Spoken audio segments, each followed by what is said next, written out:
What is up, everybody? Welcome to this week's episode of the Dense Pixels podcast. I'm one of your hosts, Brad, joined by my co-host, Micah. Hey. And Carrie. What's up? I am pleased to say that we get to start with some positive news this week before we head into relentless negativity, as is the way of the video game industry nowadays.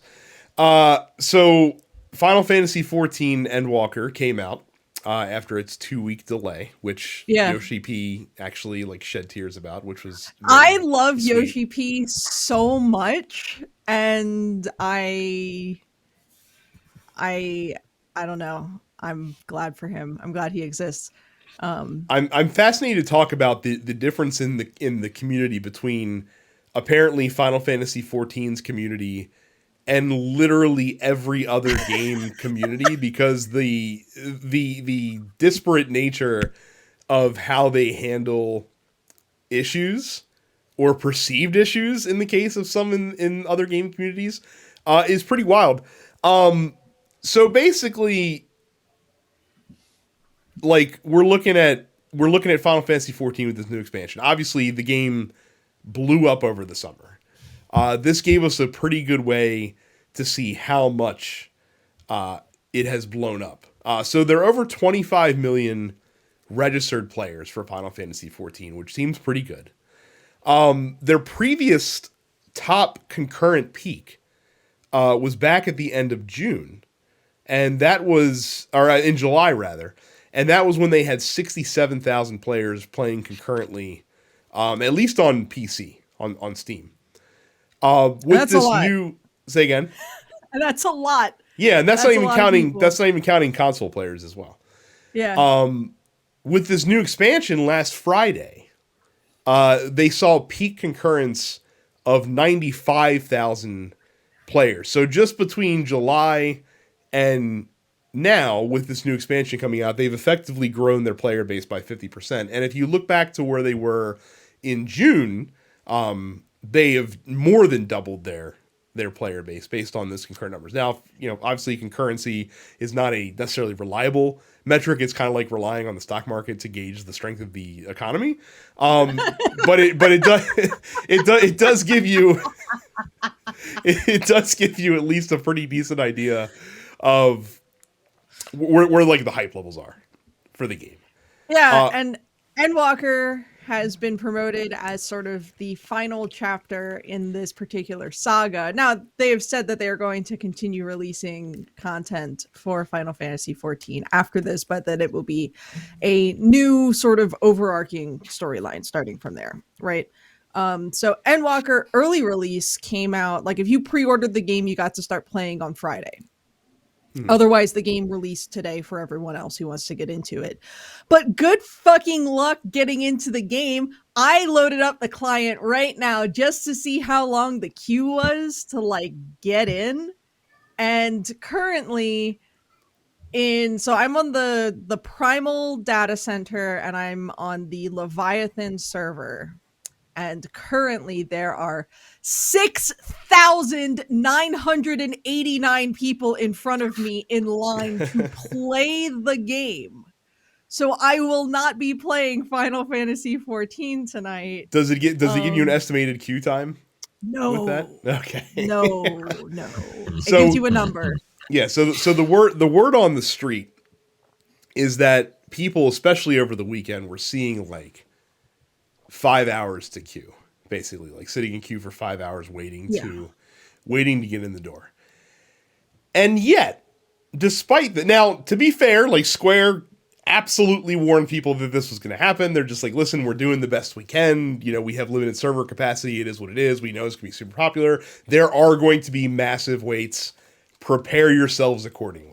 And so people saw that message and they said, okay, but obviously... Also, the other thing is they wanted to do a big server expansion, but literally due to the global semiconductor shortage, they have not been able to do so. Yes. So, now, we've seen games launch with relatively decent online servers and people still lighting companies up like Activision with Call of Duty and EA with Battlefield and things of that nature. about like the online experience from, you know, on the first weekend or first day, that kind of thing for online games.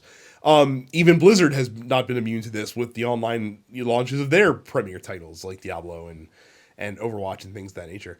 And yet the Final Fantasy XIV fans, when faced with these 5-hour queue times, when faced with, you know, having to literally plan their schedules and like kind of restructure their days around jumping into Final Fantasy XIV, are just like, it's cool. Yeah, we got you. It's cool. I've now literally been logging into the game when I get up in the morning and trying to like click in, because here's the thing: if you go AFK for 30 minutes in the game, it kicks you out. So you can't just like log in and sit around. You have to be doing something active, or at least be actively clicking into the client so that you're not considered AFK. So I've been logging in as soon as I get up and like doing little things between work tasks, playing at lunch, and then like logging out in the afternoon. Yeah. I woke up at like 5:30 the other morning because my husband snores. And yeah, but I was going to be very clear to the listeners, by accident, like you didn't by plan accident, to wake up at 5:30 to log into Final Fantasy. I never plan on waking up early. I sleep in as late as humanly fucking possible every single day of my life. But I was woken up, really should be the terminology. I was woken at 5:30 a.m. and I got up and I was like, I bet the queue times are really short. I should just log in and play. I did not even really try to go back to bed. I was just like, oh, I could play right now. I'll take a nap later. And I did. Took a big nap. On the flip side of this coin is a little game called Halo Infinite. A game that, by the way, technically has not released yet. Like the game is not out technically until tomorrow, because right now what you have access to is the online multiplayer beta. Is what's going on right now. Now, by all accounts, the game is running really well. By all accounts, the game is a tremendous amount of fun. And yet, the Halo subreddit had to be temporarily shut down because of the relentless negativity around the lack of content in the beta for Halo Infinite. Yeah, people are shitting their pants because there's not enough content in the beta. Yes. Like, I feel like there's a big discrepancy between like your first-person shooter bro dog Halo community in general and your like very patient JRPG fans who play Final Fantasy. A beta, by the way, that I know for a fact that no one has actually paid any actual money for either. Yeah, no. Because it's available. It's literally free for literally everybody with an Xbox. Yeah. It's free. Like, you don't have to, you're not like, it's not free, like, oh, free with subscription. No, it's literally free. Yeah. So you entitled piss babies out there complaining about Halo Infinite's beta. Like, could you imagine like if they had to wait 5 hours to get into multiplayer lobbies for Halo? Didn't people like, do people flip out when Destiny has like a major update? Like, yes. Didn't people like? Yes, people do. Yes, people do. People like Destiny will have a plan. Like they'll have planned outages. Like when they're updating, like the servers will go down for an hour, and they'll warn you like a week in advance, and they'll warn you as you're logging in, and they're like, hey, you're going to get kicked at this time, and people will still like bitch because they get kicked from the server when it shuts down for maintenance or to apply an update. Like when they do the big like expansion updates, they usually take it down for an entire day to prepare for it, and people lose their fucking minds, and they're just like, guys, like like it's one studio. Like I get that it's a big studio, but like this is not like it's not as easy as you think. It's just flipping a switch and magic happens. Like it takes fucking hard work to do Right. this shit. Like turn your computer off and then turn it back on and see how quick it comes up. It's not instant, guys. My goddamn television has to boot before it, before it turns on. I don't know. It just like you said, it's amusing the class of gamer and the types of games that certain people tend to gravitate toward. I'm really glad that the Final Fantasy community is patient and generally really fun to drop into randos with. And they're very helpful. Very helpful. I haven't played that game in literally years, but it's everybody was 14. I'm talking about, and everyone is always quick to help you, even if like they see you struggling. And they're just like running past, and they see you running from something. Somebody will just be like, "Oh, you getting chased?" Bam, and they'll one shot something, and just and then you salute them, and it's.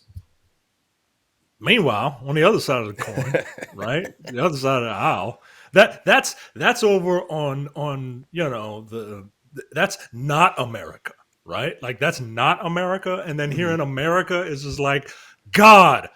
I want to shoot you in the face. Why is this taking so long? So, aside from the the proclivities around the actual launch of the game, Carrie, do you have any impressions on the game so far that you've gotten to experience? It's been good. As much as I've gotten to play, the story's been interesting so far. The new locations are really cool. Going to Garlemald after hearing about the Garlean Empire for literally the last 300 fucking hours I've played of this game.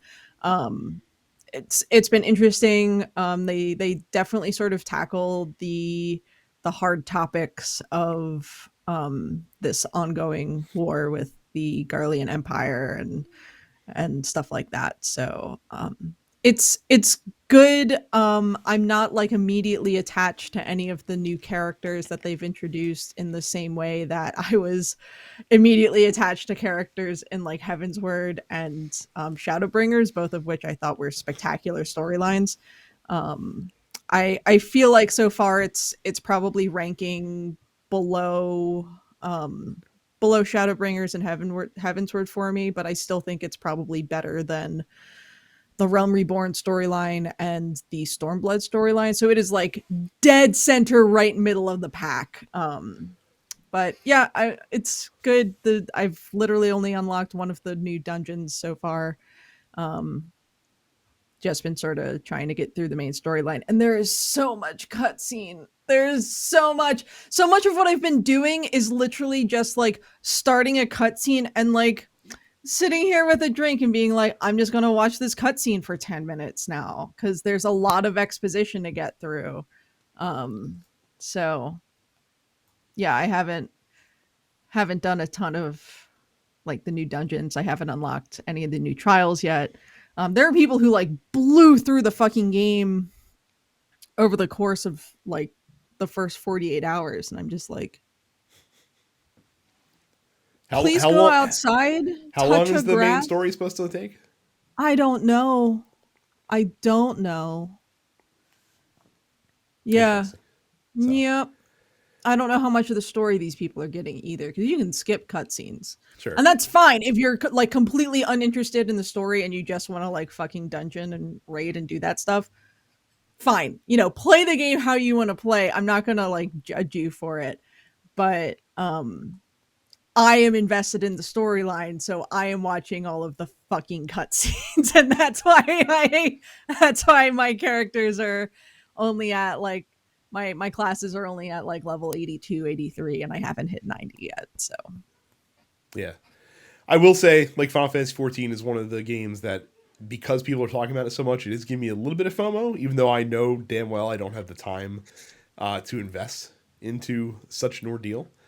That's literally the only reason I haven't picked it back up. Yeah. See, I don't have children, so I can play Final Fantasy 14. Very cool. Well, that's not the only game that came out this week. So, besides Endwalker, It's the only game that came out. Halo Infinite is coming out. Apparently, the campaign is getting decent marks. I've heard nothing but fantastic things about the campaign. From what I understand, it's the best. It's the best campaign of the 343 games that are released so far. That seems to be the general consensus. That's I feel like that's not particularly difficult, but Micah, again, when roll over that bar. If you're trying, at least they're clearing that bar. At least they're not smacking themselves in the face with it as they're trying to jump over it. But you also have Shadow Tactics, Blade of the Shogun, Aiko's Choice on PC. This is the President on PC. Life is Strange True Colors comes to the Switch.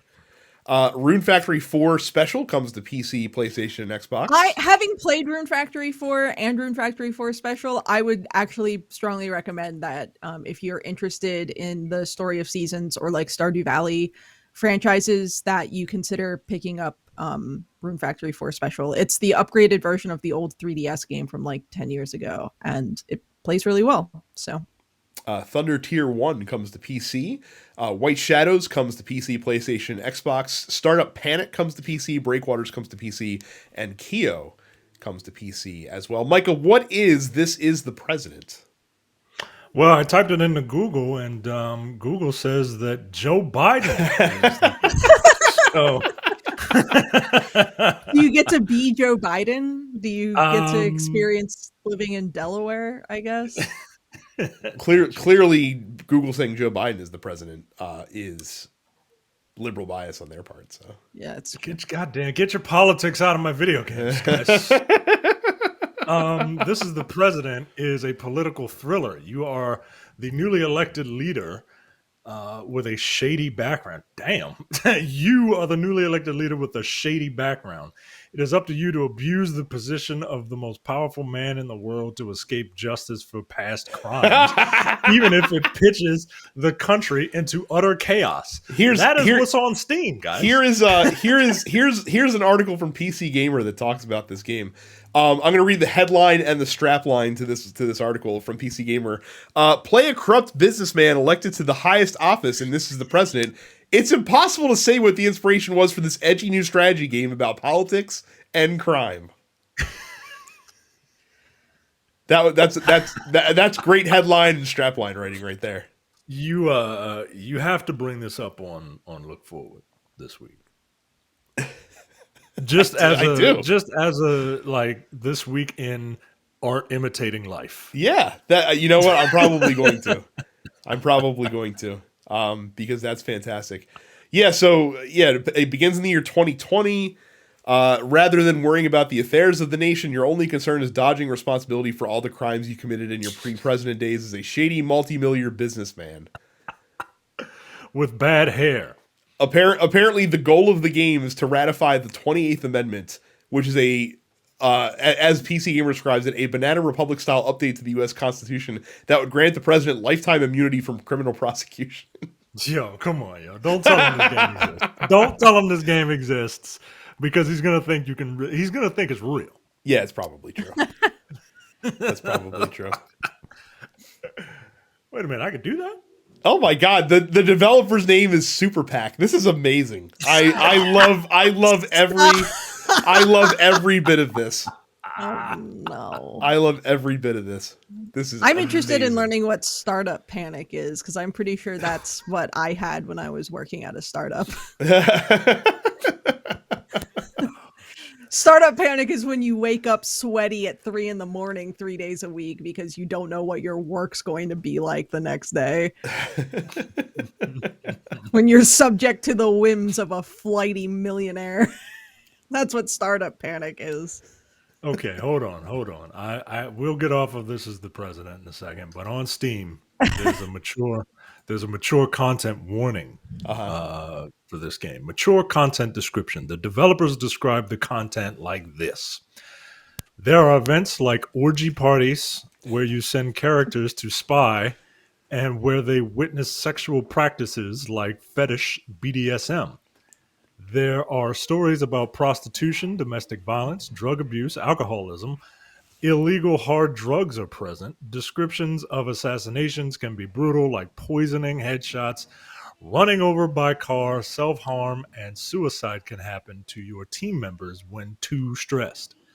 And another story character hangs himself. I really want to play this game now. I really want to play this game. They're like, what if we did the American presidency, but we made it like in the style of that like 2008 NFL Blitz game, where like you could, where like players can do steroids and shit, shit like that. Sorry, not NFL Blitz. That was just Blitz because there's no fucking way the NFL would have put their name on that shit. No. Again, another true to art, imitating life type of game. No, we can't condone this. Yeah, that's art imitating life. If the NFL was actually like football is portrayed in the movie Last Man Standing, basically, or not Last Man Standing, Last Boy Scout. I'm getting my Bruce Willis movies confused.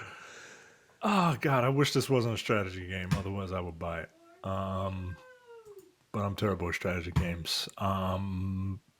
No segue. densepixels.com/fans. Go there and be invited into our Discord. We talk about a lot of things in there. I'm going to pull it up real quick. While I'm pulling it up, you should go to densepixels.com/fans. So you can see things like our post office. I don't even know why I needed to pull that up.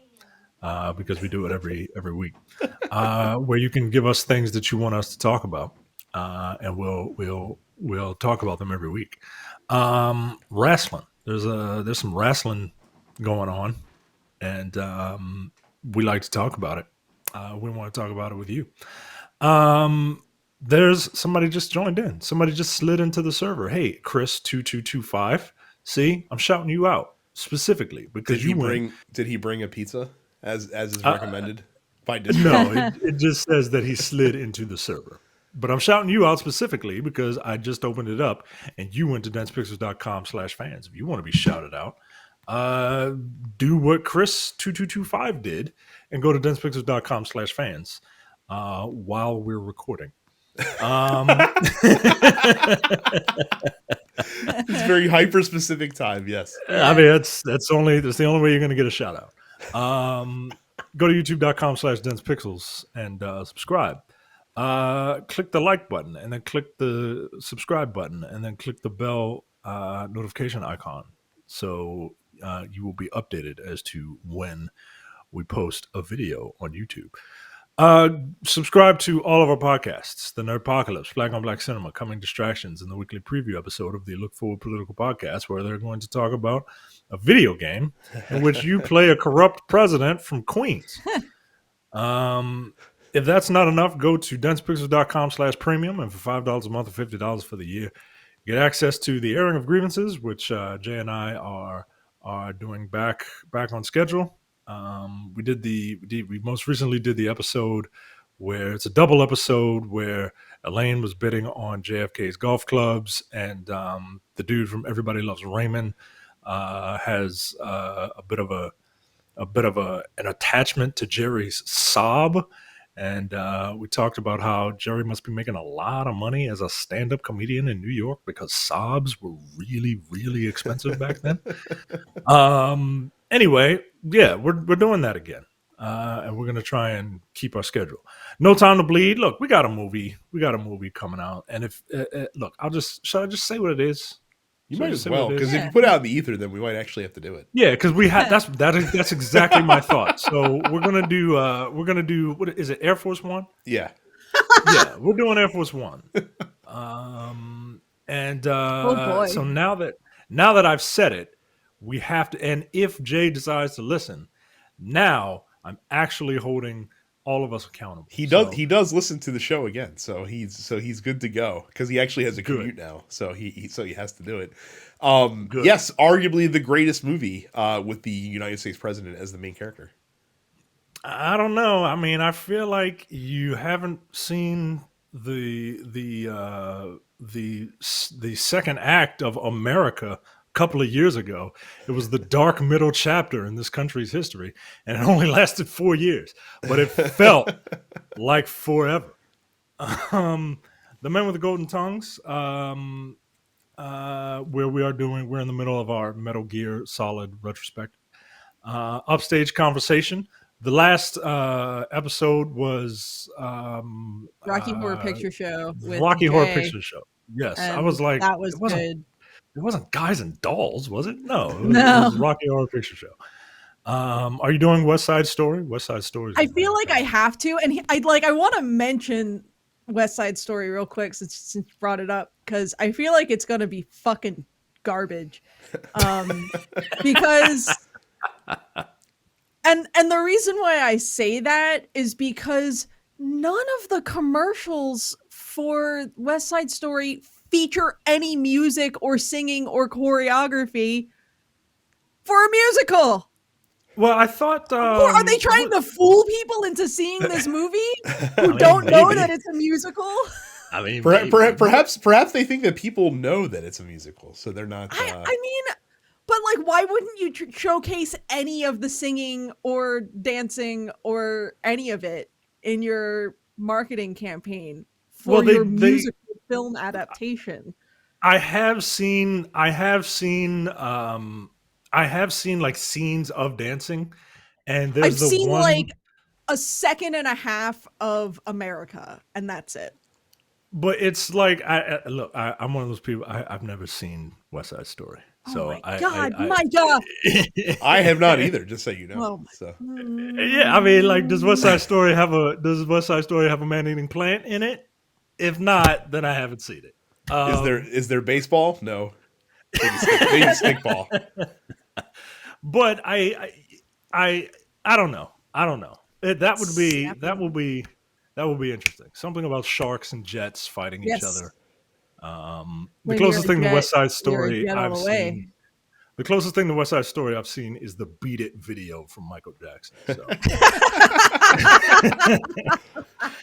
And last but certainly not least, the reason that you really get the premium, I mean, like, all that other stuff is, it's wonderful, but the real reason that you get premium is every week Brad, Jay, and sometimes maybe, I don't know anymore, Andy, they talk about politics, and they talk about it in a very interesting way.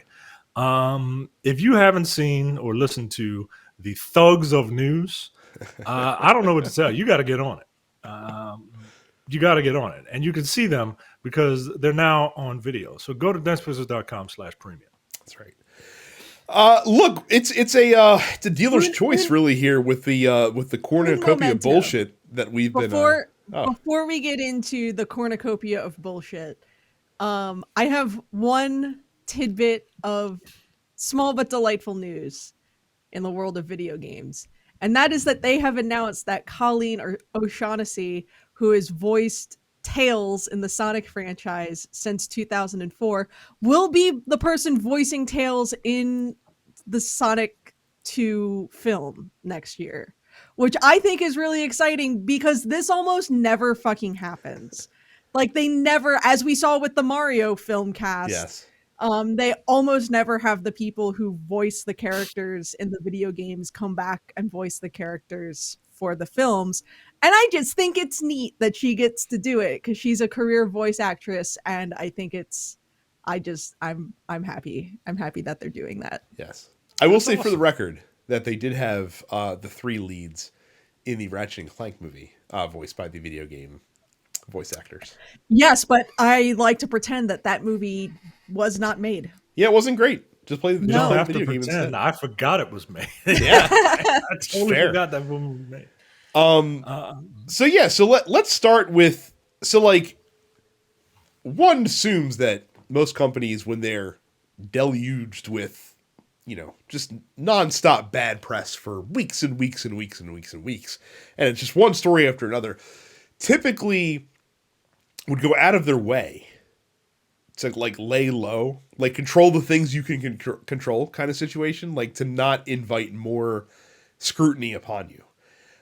Then there's the other direction that you can go, with that strategy, which is, you know what, we're getting slagged off anyway, in the public eye, so we might as well just get all the bad shit out there while we're getting slagged off, and then hopefully people forget about it later anyway, or otherwise known as the Steve Bannon route, and like just flood the zone with so much bullshit that people just kind of can't see through it anymore. And it definitely seems like that Activision is going with the latter strategy, unfortunately. So the big news from Activision this week is that a third of the quality assurance team from Raven Software has been laid off. Now, Call of Duty Raven Software is the QA team. Basically, their studio has not only developed alongside like other Activision studios some of the Call of Duty games, but they're also kind of the ones maintaining Call of Duty Warzone. And Call of Duty Warzone is making a shitload of money for Activision right now. They generated almost $2 billion of revenue last year alone in Call of Duty Warzone. But yet, they've been having the worst showcase showdowns ever with their staff, because in quality assurance meetings, they've been meeting with folks from December 3rd through December 8th, which is tomorrow, to find out whether you get to stay or whether you get to go, which is pretty shit, because all these folks are contracted.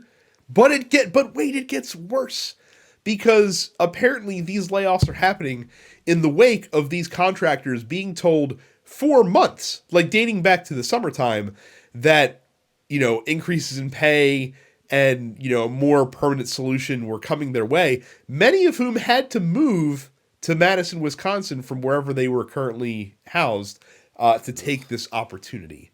And now they've laid off. Now, apparently, if you get promoted, you are getting to a full-time role and getting your hourly wage bumped up to $18.50 per hour.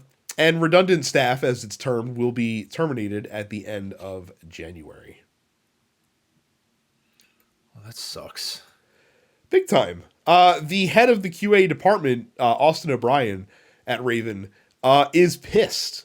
He put basically he went on Twitter, and I'm going to quote him directly, and he put his name to this, which I find very impressive given the circumstances. These people were asked to relocate to Madison to work here. Now they're out of a job on January 28th. Our QA team does incredible work, but this will not only increase their workload, but crush morale. If it isn't clear, this is bullshit. It's unfair to these people to string them along, promising them something better, and then let them go. I am infuriated right now. Yeah. Yeah, it takes a certain amount of guts that most people don't have. Yeah. And I hope that, you know, nothing happens to this guy, you know, from a career standpoint because of it, because he's right. Like, it's fucking nonsense, man. Like, fucking corporations, man. Like, I understand their role, but like, you got to treat people like people, man. I don't know. I would just love to see the balance sheet that Call of Duty Warzone has right now. Again, a game that's generating $2 billion of revenue annually. Yeah. That says, hey, we have to take a third of these people that work in our QA department that are making like $15 an hour to do the worst job in video games. Which is like barely livable wage, especially in the places where, like, in fucking California, really $15? Well, no, they're in Wisconsin, so the cost of living is probably a little bit more reasonable. $15 goes a little further, longer, but it's still Madison, one of the bigger cities in the state, and they're doing the worst job. And somehow, if you're trying to cut overhead to make yourself more profitable, because at the end of the day, that's really what this boils down to. You don't make these cuts unless you're trying to boost profitability. I'd love to see where this cut has to happen, but there's not some other area, or just make a little bit less profit. That's the other problem. So I was watching Jimquisition this week. They talked about this on there, and basically they talked about like the myth in the corporate world of always being profitable, like the myth of constant growth, essentially. And the only way that you can, there's two ways to make growth. You can either increase revenue, or you can cut costs. And if your revenue is not where you projected it to be, not not what you're doing, but just where you thought it was going to be, and you have a certain profit target that you have to hit, well, then you got to cut costs. And usually it always falls unfortunately in every corporation in the world, the most controllable cost that exists is your workforce, because you have direct control over what you pay them. You have direct control over how many people you employ. And if you need to cut some people real quick to make an earnings statement look better, then that's usually where the first hits are going to come. And like this community manager says, not only are you hurting morale of the people that are there, like how guilty do you feel if you get to stay? Like, I'm sure you're happy because you have a full-time job, but I'm sure you feel like shit that it had to come at the cost of some of the people you've been working alongside. But now your workload is going to increase by whatever percentage of your team gets cut. Because it's not like Warzone is going to just stop needing QA testing. It's not like they're going to stop putting out content for the game. Like, it's insane. It's an insane fucking story to come out with everything else that's going on around Activision. And like, I don't understand why, like, people don't realize that like your work is going to suffer. The thing that is making you money is going to suffer, which means that in the long run, like, people will be like, "Oh, this shit sucks," and you're either gonna have to rehire a bunch of people to get it back to where it is, or B, you're gonna have to shut it down. So I don't understand. I don't understand the idea of maximizing I understand, you want to see an uptick, a constant uptick. I get that. I understand it. But does it have to be the maximum amount that you could possibly have every quarter? Like, that's just odd to me, man. And it's not like, it's not like this is for like high art. It's not. It's Call of Duty. It's the most generic form of video game in the most generic style, using the most generic motif from the most basic of companies. Like, I just don't get it, man. Like, it just, I don't know anymore. That's why I'm not rich. Because I can't do it. I would feel too bad. My conscience would get me. I'm never going to be rich. I'm never going to be like ridiculously wealthy. I couldn't even hack it at the U.S. Patent and Trademark Office because they're dream killers. Like, it's your job to be a dream killer. And I couldn't do it. There is a way to be successful in business without being an asshole. Like there are several companies. I mean, for fuck's sake, Costco pays their employees very well compared to their competitors, and provides them insurance and stuff like that. And they have no problem getting jobs, and they have no problem retaining employees, and they still are profitable as shit. Like, it's not hard to fucking do. It's just you don't have to. And they still sell hot dogs for $1. Yeah, like, you don't have to make all the money. You literally don't have to make all of it. You can make a lot of it, but just leave some of the money out there. It's really not that fucking difficult to not be a greedy piece of shit. It's really not that hard.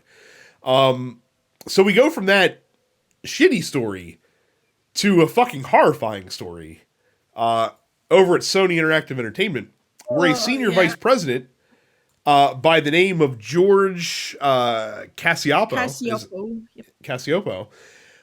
who's been with Sony for 8 years, has been fired. And the reason he was fired is because a vigilante justice group called People versus Preds basically set him up, or not set him up, but they gave him the opportunity to arrange to meet a 15-year-old boy to have sex with him. So that's horrifying. Yeah.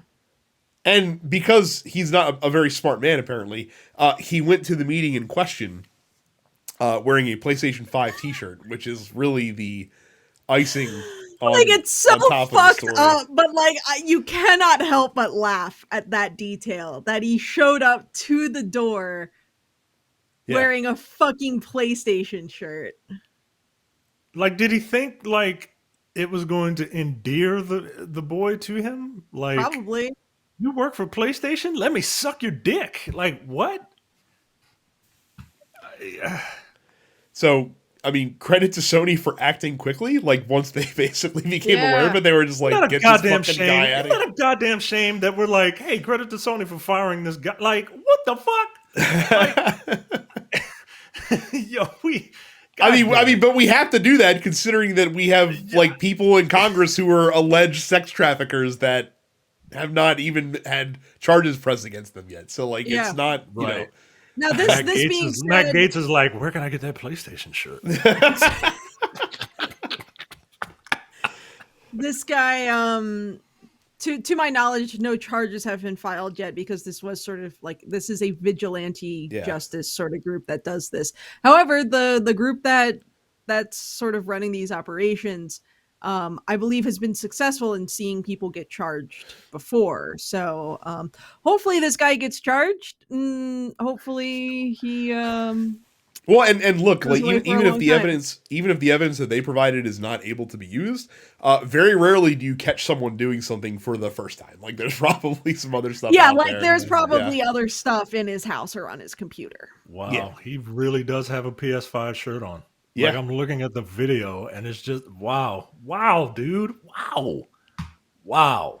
Yep. That's the other thing that I can't like that also like doesn't compute for me. Like, so this guy is a senior vice president at one of the biggest software companies and hardware companies on the face of the planet. He was an engineer, so I'm assuming his salary was well into like over like bonkers. $250,000 a year kind of thing.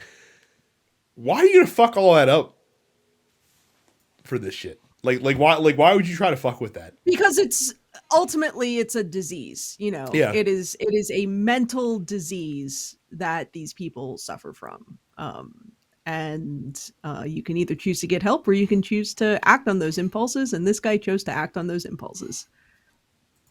So I'm sorry. I'm not laughing at what you're saying. I'm laughing at the video because, like, the dude in the video who's like following this dude, like the pedophile closes the door on him, and then he's alleged pedophile, and he's walking around the neighborhood yelling at the top of his lungs, "Excuse me, everybody! The senior engineer at Sony is trying to have sex with a 15-year-old boy." And they're doing this at like 4:30 in the morning. amazing. That's the kind of shit I would do if, like, fuck pedophiles, man. Don't fuck pedophiles. That's not a command. Like, I should like. But also, like, you catch someone doing some fucking rancid shit. Absolutely, yell it from the rooftops and make sure everyone knows about it. Well, good job by Great Value Chris Hansen for exposing the Sony employee to the world.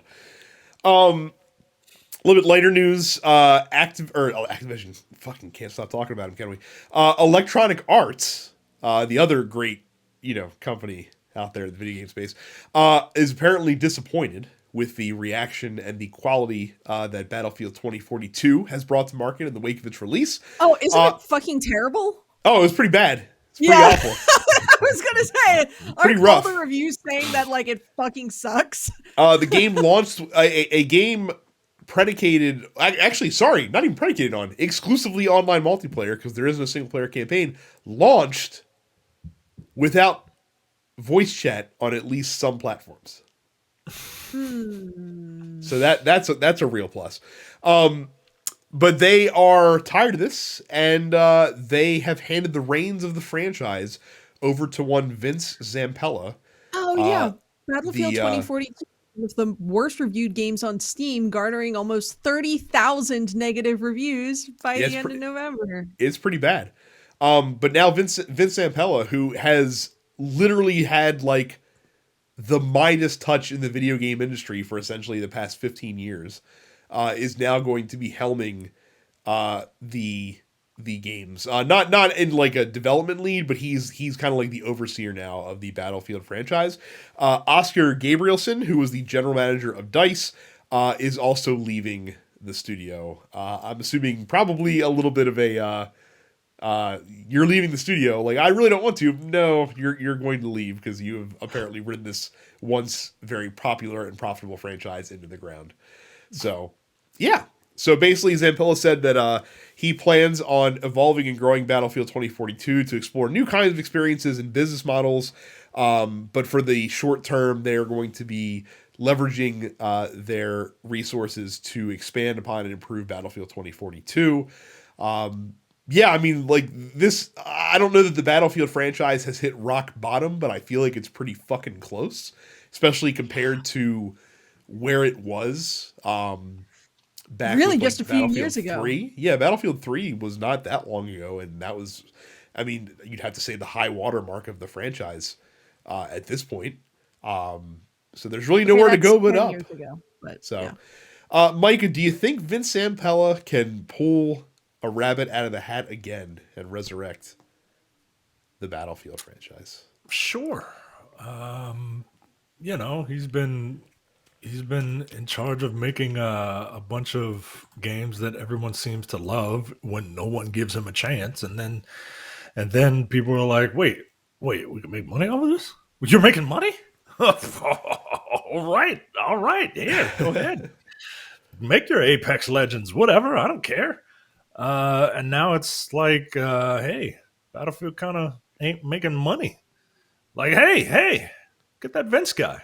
Yeah. I don't know. There's something about the name Vince that It makes someone incredibly successful. yeah. Fun yeah. fact. My name was almost Vincent when I was born. Oh man, that'd have been a perfect comic book name, dude. Yeah. You're Vince and then your surname. Ooh, yeah. Well, my mother eventually decided not to go that route because she thought I would get made fun of because of the closeness to the Dutch painter, Vincent van Gogh. Most famous for cutting off his ear and occasionally painted pictures sometimes. Yeah.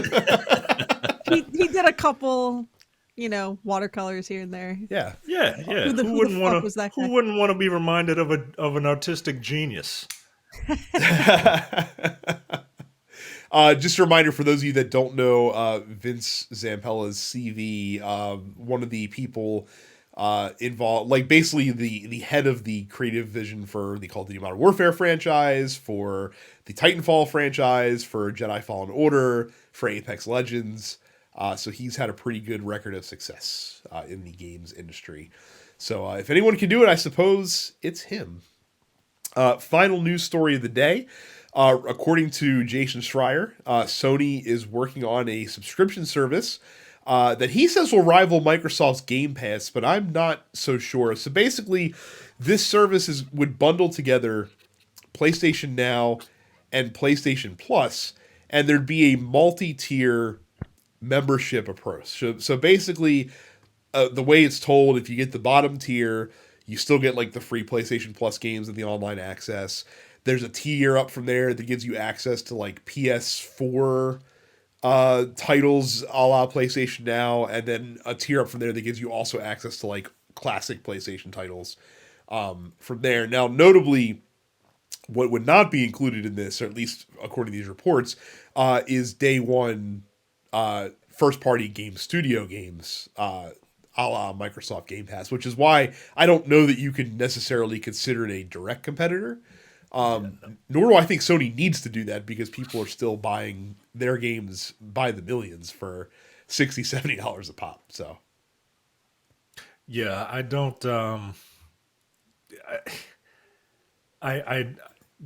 They don't need a Game Pass. They're just trying to get people to try PlayStation Now, and for me, PlayStation Now is not worth it. Like I am more than happy just buying the only reason I have Game Pass is because I get, the first party games day one in that deal.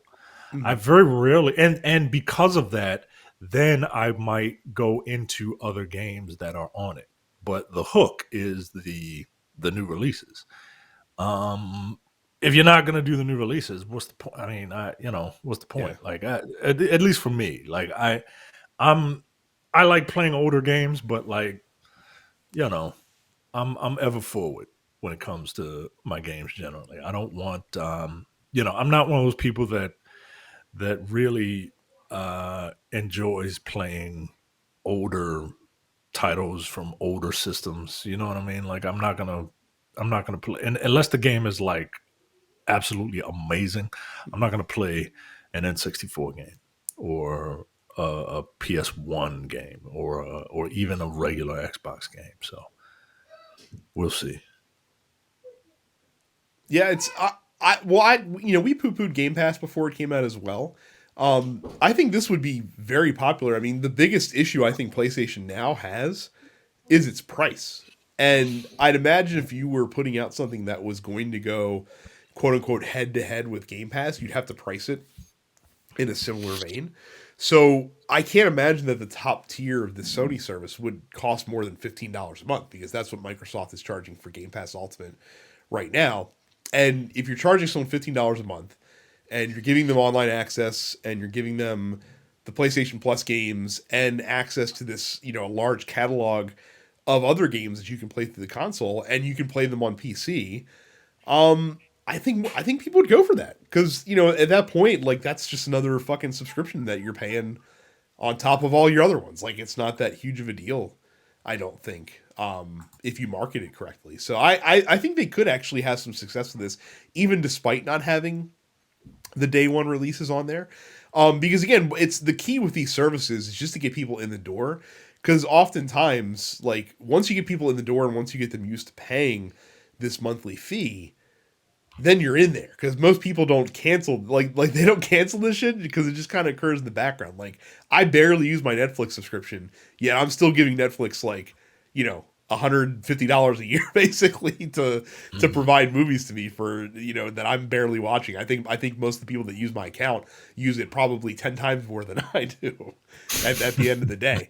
I mean, but I don't think about it because it's just part of my life. Like, it's just like, oh yes, Netflix of course exists because that's just the way things go.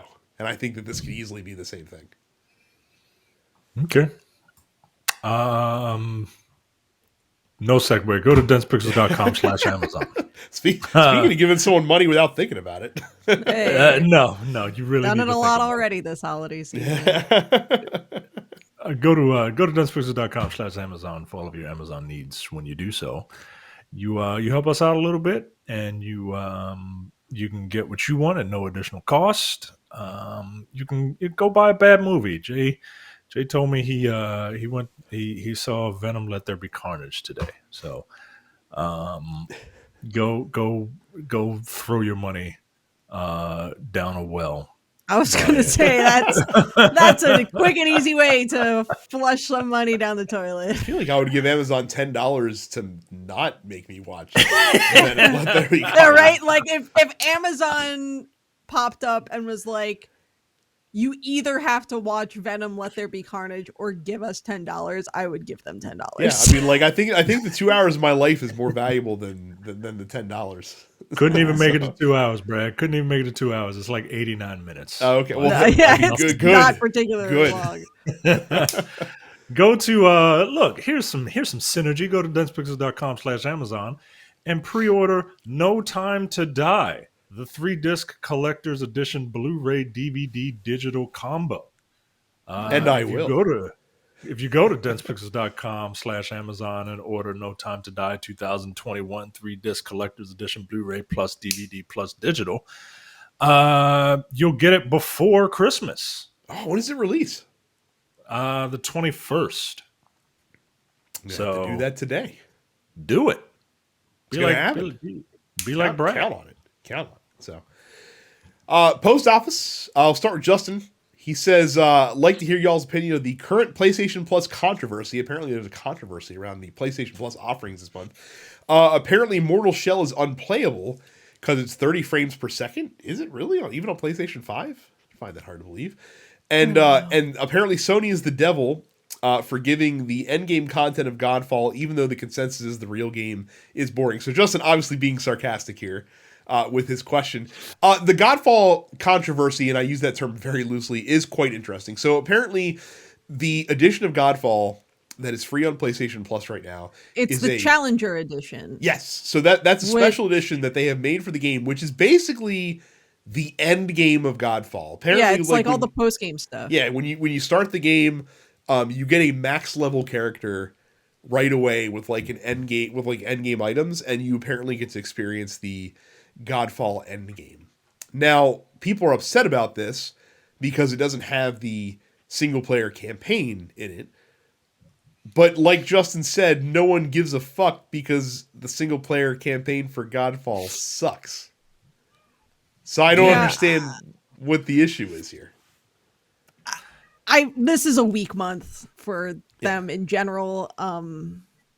Look, you're getting shit for free. Not everything can be full of bangers every month. And honestly, I think this is actually quite clever, because if you get someone to check this out because it's free, and they're like, "Oh, this is pretty cool," you might get them to buy the game with the story. Right? Like, how much is regular Godfall these days? $20? No, I think at full price it's still $70. Yeah, I think it's still $70. But it does go on sale like all the time, so that's a plus.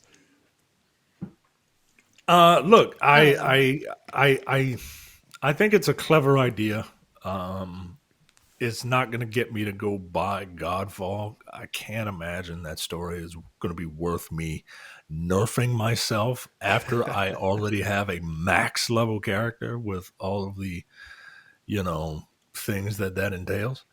I'm going to try it, and then I'll probably just immediately delete it. But I'm going to try it because, why not? It's free. Just like I'll try Mortal Shell at 30 frames per second, like a fucking like a fucking idiot peasant. Walking around at 30 FPS. Yeah, plebe, get out of here. Like it's 2006. Mark says, "What do you guys think about the fuckery going on with WATA and Heritage auctions, essentially colluding up the prices of retro games?" Carrie, I figured you would have some knowledge about this. I have an extensive amount of knowledge on this. Now, to be fair, I have not watched. I was familiar with what went on. This sort of broke back in September, late August, early September. And there's there's an update from a week ago that I missed. I didn't watch it. So for the sake of full transparency on this, our very legitimate media network, I know the head of WATA Games. I am friendly with Dennis Kahn. I've known him for several years. I have had multiple WATA graded games graded for free through him. So I'm just putting that out there now so that people can take what I have to say through that lens if they want to. That might be the first legitimate media disclosure that we've ever had to do on this. Yeah, I feel like it's important for me to say because the other thing is, I wrote a book about video game collecting a few years ago, and people can look that up and see that I worked with Dennis to talk about grading and collecting and stuff like that. So I just don't want anyone getting any shit twisted about this, right? All of this being said, I have found the relationship between WATA and Heritage Auctions to be remarkably suspect. So there's a lot going on here, but the sort of TLDR is that there's this YouTuber who I think is also a speedrunner, Carl Jobst. I think it's Jobst. Jobst. Yeah. Carl. So Carl has basically spent sort of the back half of this year investigating and researching and detailing all of these conflicts of interest between WATA Games, which is the sort of contemporary premier grading agency for retro, vintage, or really any video games. You could, walk in with a new PS5 game and they would grade it for you. And Heritage Auctions, which is a large auction house. And Heritage and WATA have, for the last couple of years, sort of created this direct line between WATA graded games and they just go directly into Heritage Auctions, right? And shit has sold for mind-boggling prices. Like, it has been an exponential increase over the last couple of years. So, I mean, what's a good example? Cool. In 2017, and I'm pulling this from like sort of this Kotaku article about it, which does a good job at breaking everything down in text if you don't want to watch all these fucking YouTube videos. In 2017, a mint condition sealed copy of the original Super Mario Brothers sold for $30,000. In 2019, it sold for over $100,000. And then earlier this year, it sold for $2 million, which is an increase of more than 6,500% in 4 years, which is fishy. And there's this sort of weird relationship going on between Heritage and others who are sort of hyping this rush, the vintage video game gold rush. And yeah, it's a very bad bubble right now for vintage game collectors. Yeah, it's I don't know. There's some stuff going on there, and I don't feel very good about it. I'm probably not going to get any more games graded by WADA. For what it's worth, the games that I got graded were more for the sort of preservation value of having something in a slab, to turn it into more of a display piece, where it wouldn't get fucked by like natural oxidation and sunlight and stuff like that. Because if it's in one of these sort of UV resistant slabs, then then the sun can't fuck with it as much. Yeah, there's a lot going on there. I know for a fact that a lot of old comic book collector dudes who have no interest in video games outside of their value as collectibles have been really fucking up the market because they see it as a new bubble. So I've literally, like, I can tell you for an absolute fact that there are multiple players in the video game auction market who are old, wealthy comic book collectors who have sold a lot of their comic book collection to buy graded video games and then sell them during this artificially inflated bubble that's been created presumably by WADA and Heritage, potentially on purpose, and make a fuck ton of money doing so. A lot of the people who are buying graded games or who are having games graded right now are not people who actually play video games or value them as anything more than something to be sold at auction. Yeah, and I think that's another part of the thing. So, like, obviously, you know way more about this than I do. And certainly when you are a big fish in a very small pond, like when you're like the only person doing what you're doing, which WADA is, it's very easy to collude because there's not a lot of competitors. They're not the only people. They are, however, a slightly more valid company than VGA, which was the grading video game authority, the grading company that was around before. No one took VGA seriously because they weren't very good at what they did, and their slab product just wasn't very good. Yeah. So, but WADA, like, unquestionably is like the dominant presence in that in that space, right? So, like, and they came sort of out of nowhere, largely because Dennis knows a lot of these guys already. Dennis Kahn, who's the founder of WADA Games, is someone who had a lot of connections within comic book collecting and comic book grading to begin with through his father, who is a comic collector and comic shop runner out in Wisconsin. So I think that WADA was able to get such a fucking handle on the vintage market so quickly because of the connections that already existed between Dennis and many other people in the comic grading sphere. Some of the people who came on as sort of advisors to WADA are people who previously worked at the comic grading companies CGC and I believe CBCS. So yeah, there's a lot of incestuous stuff going on in video game grading, and it's a lot to digest. The thing that never really sat right with me was the involvement of this guy Jim Halperin, who has had run-ins with the Federal Trade Commission before over the coin market and stuff like that, and other auction stuff before. And so when his name was attached to WADA, I was sort of there's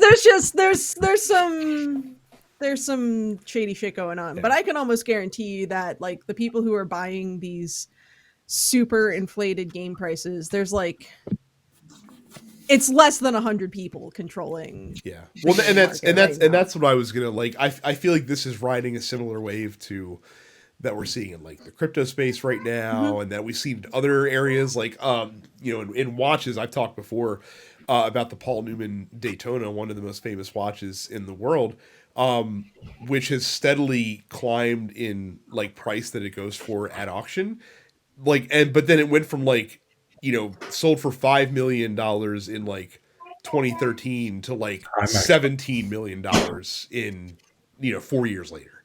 So like, you could say also that like something is worth whatever someone's willing to pay for it. And so if it goes to the insane prices, it's because you have a lot of people that are trying to find like the next thing to speculate on, essentially, and to turn it around for a quick profit if they can. And that goes to your point where like you're saying there's like probably 100 people that are at most controlling this. Yeah. Absolute most. Yeah. Right. And they're just looking to buy it to inflate the price a little bit and then flip it for a profit because they don't actually care about, the preservation aspect of it. So no, literally like none of the people who I talked to when I was still working in the collectibles industry, none of the people who I talked to who were like, oh, I'm going to start collecting video games. So like, what are some things I should look out for or anything like that? None of these are people who like actually fucking play video games. They're just rich white dudes who are looking to turn a quick buck. Yep. That's it. So I'm going to watch those videos though, because that seems a little interesting. I would recommend, particularly if you are in the Discord, so densepixels.com/fans, go to the Discord and click on the post office and you can find those videos in the post office channel. I really got to watch the new one because I didn't realize that there were further developments on that. But there you go. Yeah, TLDR, it's sketchy as fuck. Like, well, it's one of those like where there's smoke, there's probably fire. Yeah, and it sucks because like I've had fucking beers with these dudes, right? Yeah. Like, and it just sort of sucks to reach the conclusion of like something ain't right. Something ain't right here. Daniel says you can play video games in your Tesla now. Is this the future, or has science gone too far? Let me tell you something, Daniel. I was playing video games in people's cars as recently as 2003 when a friend of mine, I don't remember what kind of car he had, but he definitely had a 3-inch like monitor in the car that he connected a PlayStation 2 to, and we definitely played like some Need for Speed game or whatever on his PS2 that he had next to his like disc changer in the back seat. Because yes, we used to have disc changers back in the day as well. I think Daniel needs to be reminded of the documentary series that was out in the mid 2000s called "Pimp My Ride," in which the documentarian exhibit would go around and have people's hoopties upgraded to have things like video game systems in their cars. So yes, this is not new. Yeah, the technology's getting there. Better. Tesla finally caught up to Pimp My Ride. Cam says the Halo series on the way soon and the alleged Mass Effect show in development. Do you think this is a better route than trying to turn video games into movies, or will it all more likely be the same story just a different chapter. I think telling a video game story over a series is certainly better than trying to jam it into a 2-hour film. It gives you more runway to explore characters and themes and ideas, which, when you have these games that last, have campaigns that last 15 to 20 hours in length that you're basing them on, you need a little bit more runway than 2 hours to be able to jam a whole story and a slew of characters into. So yeah, I think it's positive. Whether it will end up like the movies all depends on how much effort gets put into them by the production studios that are creating these, and by the people that they bring on to write the stories, and how, in tune to these worlds and these characters those writers are, to be able to kind of speak authentically to what has come before. Because that's the other thing that also kills game based other projects, is that it doesn't feel authentic to the experience. Like that the first couple Resident Evil movies didn't feel very authentic to what had come before Resident Evil. The Super Mario Brothers movie did not feel authentic to Super Mario Brothers. Like, so that's why they failed. It wasn't because they were... I don't know what you're talking about. Yeah. Super Mario Brothers movie is absolutely a faithful adaptation of Super Mario Brothers. Get the fuck out of here. That's absolutely what Bowser looks like. Monkey. Like, all right. I think you're right. I feel like miniseries for video games, like, it's the same reason why like books are hard to adapt a lot of the time. There's a lot of content, there's a lot of story there, and narrowing it down to 2 hours is often a completely impossible task. So why even fucking try when you could just do like an 8-episode miniseries and do more justice to the story? It'll probably cost less, honestly. I don't know about that. It depends on the movie, I suppose.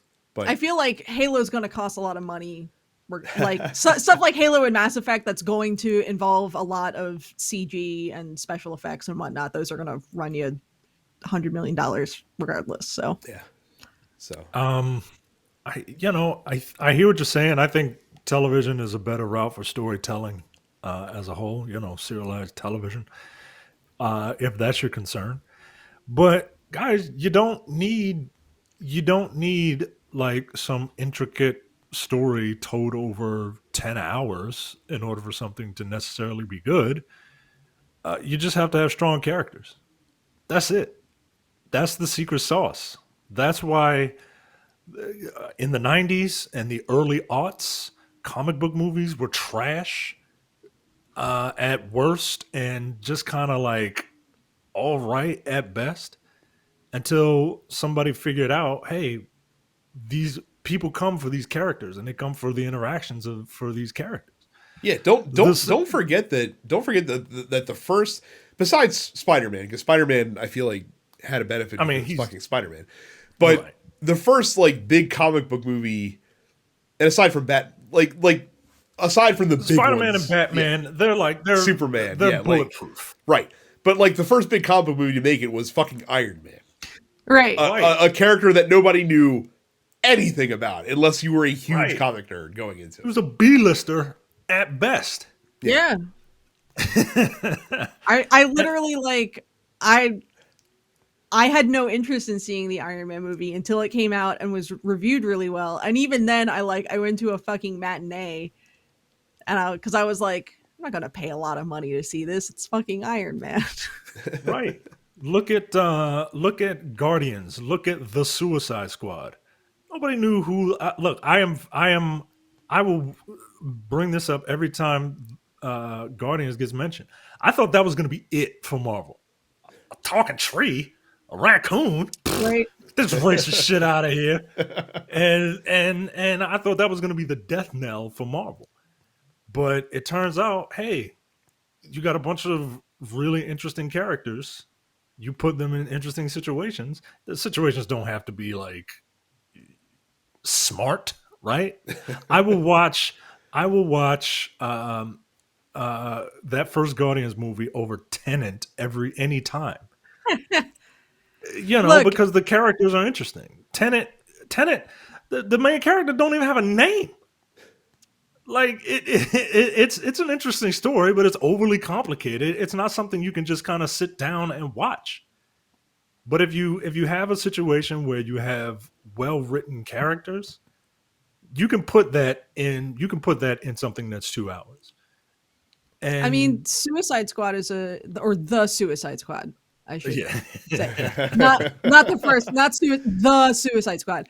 It's the idea that, like people who are out here being like, "Oh, I was a big fan of Bloodsport and Peacemaker before this movie came out." no, you That's a weren't. fucking lie. No, you weren't. No, you weren't. Get the fuck out of here. Don't say that. No, you weren't. You liked Because the movie if and you you were a got big into the fan, characters. if you were a big fan, you'd be bitching and complaining that they made him black. So get out of here. Like, no, you wouldn't. Well, I Get was a outta big here. fan of Polka Dot Man even before the movie came out. Fuck off. No, you weren't. You liked the movie though, and so you got into the characters, and now you're a fan of the character, and that's fine. That's what a good adaptation does, is it makes you care about a character more than you did before you walked into the theater that day. Yep, that's correct. We'll end it with Trey. Says, is what happened with the future of Sleeping Dogs one of the great video game tragedies that nobody ever talks about? So what he's referring to was, I think, the fact that so Sleeping Dogs came about because there was a game series called True Crime back in the day that was supposed to get a True Crime Hong Kong that got canceled by Activision. Square ended up picking up the studio, I believe, and they turned that into Sleeping Dogs. Was there supposed to be a sequel though? I can't remember what there was supposed to be not just a sequel, but there was also supposed to be a spin-off of Sleeping Dogs. They said, because Sleeping Dogs came out 2012. So in early 2013, after Sleeping Dogs released and was reviewed very well and was received very well, and I believe sold decently. They announced that they were working on a sequel, and then they announced a multiplayer online game called Triad Wars. That's what it was. That's what I was struggling to remember. Yeah. I think that it reached beta and then was canceled. Sucks, because everyone who I know who has played Sleeping Dogs is like, yeah, it fucking rules. I really love open world games. No bullshit. Sleeping Dogs. If I had to rank my open world games, Sleeping Dogs is in the top 5. No word. Sleeping Dogs is fucking amazing. And if you've never played it, it holds up. Matter of fact, I might go play it because Trey brought it up. I absolutely love that game because it takes the old Batman Arkham fighting style, right? It implements it very well. It's an open world game in an interesting location. Mm-hmm. It's got a cool main character. It's got a gimmick where instead of some psycho thug, he's a psycho cop undercover, right? And they try to ride the line of, are you too deep undercover? And they had these cool takedowns that gave me Punisher PS2 vibes, where you could just take the environment and just throw this guy's head in a urinal. And it's trying to ape the Chinese action, crime dramas of the mid 2000s. And I fucking love Sleeping Dogs, man. It had an expansion that was on an island that was basically Enter the Dragon. It was an Enter the Dragon ripoff. Yo, I fucking love Sleeping Dogs, man. And it's one of those games where he's right. I don't understand why this isn't a major franchise. I'm gonna go with and especially in a world where you can carve out a niche that stands apart from Grand Theft Auto while still bringing in that fan base. Like Saints Row figured that out eventually. And there are other games that kind of ape that GTA formula that do other aspects of GTA better. I haven't played 5 ever, but the combat in GTA games has always been kind of trash. And in Sleeping Dogs, that was one of the more appealing parts to the game. It is curious that they couldn't figure that out. I assume the Triad Wars the game was just too big of a project to to really bite. Like, they bit off more than they can chew with the ambition that they had there. It'd be cool to see someone take another crack at something like that. Especially because a lot of the, big budget open world games that we have gotten in that style haven't really landed very well. I mean, Watch Dogs had a lot of hype behind it, but, ultimately fizzled out. I mean, 2 was good. Legion looked interesting, but I haven't heard anyone say anything about it ever. Yeah, I was incredibly disappointed with Watch Dogs Legion. Yeah, incredibly disappointed. So yeah, there's certainly room for that, but yeah, it is a little upsetting that and Sleeping Dogs is frustrating because it's a game that is not without flaws. I look at Sleeping Dogs the same way I look at Kingdoms of Amalur. It was a very good first go, and could you imagine how much better it could be? Learning the lessons you learned from the first game and making a sequel to that game. Like that's the kind of thing that I think about with games like that. So. Yeah, man. The fact that Watch Dogs has 3 iterations but Sleeping Dogs, like the fact that Saints Row is still kicking even after all of the different spin-offs and stuff. Mm-hmm. Like the fact that Watch Dogs or Sleeping Dogs isn't around anymore, that really sucks, man. I mean, Just Cause had 3 games, and no disrespect to Just Cause. Just Cause is fun, but. Right, but come on, man. This Sleeping Dogs had story to it. What the fuck is the story of Just Cause? It's literally in the game. You're playing it just cause. That's it. Sleeping Dogs feels like something that either will have the IP picked up by another company that will infuse it with cash to make another game, or will just be one of these one-off cult classic gems that people will still be talking about 20 years from now. Actually, I could see it going one of 2 different directions. Either a good studio will pick it up to give it a chance and see what we can make, or THQ Nordic's going to acquire it and put out THQ Nordic was going to pick it up and put out a shit version of the game that disappoints everybody. So one brain cell on this podcast. We'll see what happens there. Thank you guys very much for submitting your post-ops questions. Again, if you are not part of the Discord, you can go to densepixels.com/fans and join it today. While you're on the internet, you should also subscribe to this show as well as all the other shows in the TNP Studios family. Wherever you get your podcast, just search for TNP Studios and you will find us there. Make sure you go to youtube.com/densepixels, hit the subscribe button. We really also helps when you hit the like button on all the videos because it helps us get discovered. And again, don't forget to go over to Twitch. Make sure you follow the Dense Pixels Twitch page.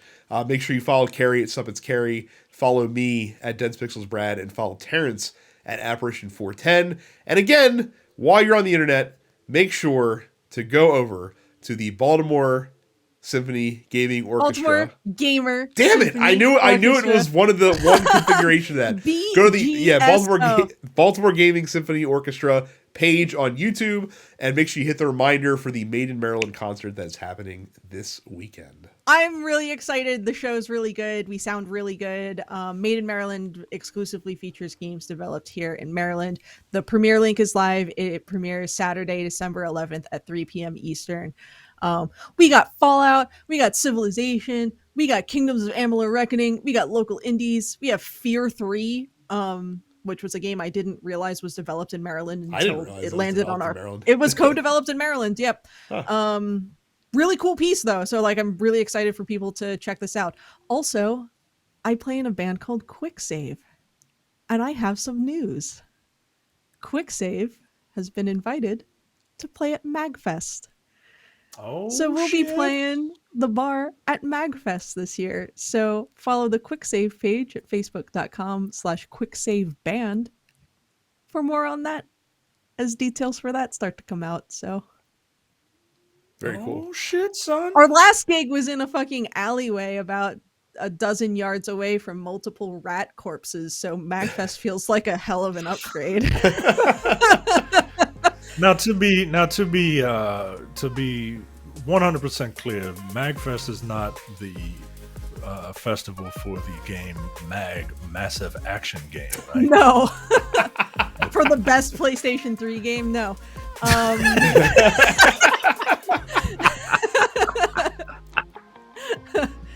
music and gaming festival. Look, say what you will about MAG, but I haven't seen any other online first-person shooters approach 256-player multiplayer matches. Have you? No one's even dared to try. I know. Oh my God, that was a game that existed, surely. So, well, that is it for us. Thank you guys very much for watching and listening. We'll see you all the next time. Thanks. I'm going to play Sleeping Dogs now. See ya. You're watching the Dense Pixels YouTube channel. Click the subscribe button while you're here and make sure you check out our weekly podcast where we discuss the latest gaming news and our impressions on what games we've been playing.